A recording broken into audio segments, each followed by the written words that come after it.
నా జీవితంలో జరిగిన ఒక విషాదకరమైన ఘటన. కోవిడ్ దినాల్లో మా తల్లికి కోవిడ్ వచ్చింది. వెళ్ళి చూద్దామని అనుకున్నాను.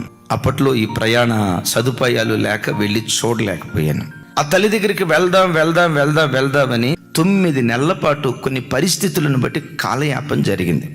ఒకరోజు అపోలో హాస్పిటల్కి తీసుకెళ్దామని ఆ తల్లిని తీసుకొని గ్రౌండ్ ఫ్లోర్కి వచ్చారు. ఆ కారులో నుంచి దిగుతుంది.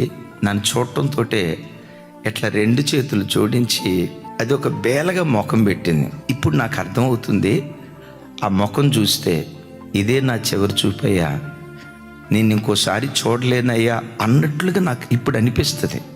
ఒకరోజు ఫోన్ చేశారు, అమ్మ కాస్త మెమరీ లాస్ అయిపోయిందన్న, ఒకసారి వచ్చి చూడండి, తర్వాత మిమ్మల్ని గుర్తుపట్టదో ఒకసారి రండి అని అంటే 3 నెలల పాటు అసలు మంచం మీద నుంచి లేవకుండా అన్ని మంచంలోనే అయిపోయేవి. మొత్తానికి ఒకరోజు 9 నెలల తర్వాత అనుకూలం చేసుకుని వెళ్ళా.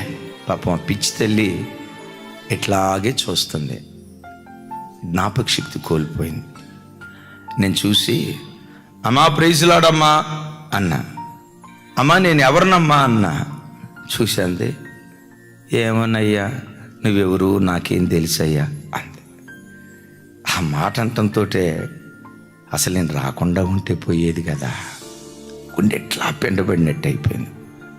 ఈలోపు మా నాన్నగారు అక్కడే ఉండి, అయ్యగారిని గుర్తుపట్టమ్మా, ఒకసారి చూడు, ఎవరనుకుంటున్నావు, పాస్టర్ గారు కదా అన్నారు.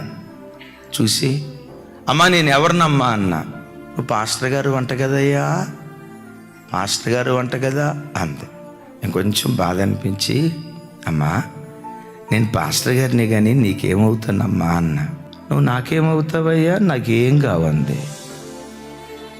నాకు అప్పుడు అనిపించింది, ప్రభా ఈ తల్లి మీ దగ్గరికి వచ్చిన తర్వాత నేను వచ్చి నడితే బాగుండేదే.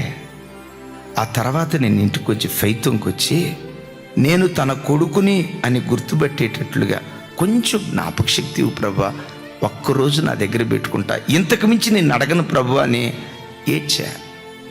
ఎందుకో దేవుడు ఆ ప్రార్థన అంగీకరించలేదు. ఆ లోపు ప్రభు ఆ తల్లిని తీసుకున్నాడు. దినాలు గడుస్తూ ఉన్నాయి. హృదయానికి కలిగిన ఈ గాయం మరపు ద్వారా దేవుడు మాన్పాడు. ఇది ఏ వ్యక్తి జీవితంలోనైనా హృదయానికి కలిగిన కొన్ని గాయాలు కాలం ద్వారా దేవుడు పరిష్కరించి అవి మరిచిపోయేటట్లుగా దేవుడు చేయకపోతే మనిషి పిచ్చోడైపోతాడు. మరలా చెప్తున్నా, దేవుడు మనిషికి ఇచ్చిన వరాల్లో మరపు, దేవుడిచ్చిన వరం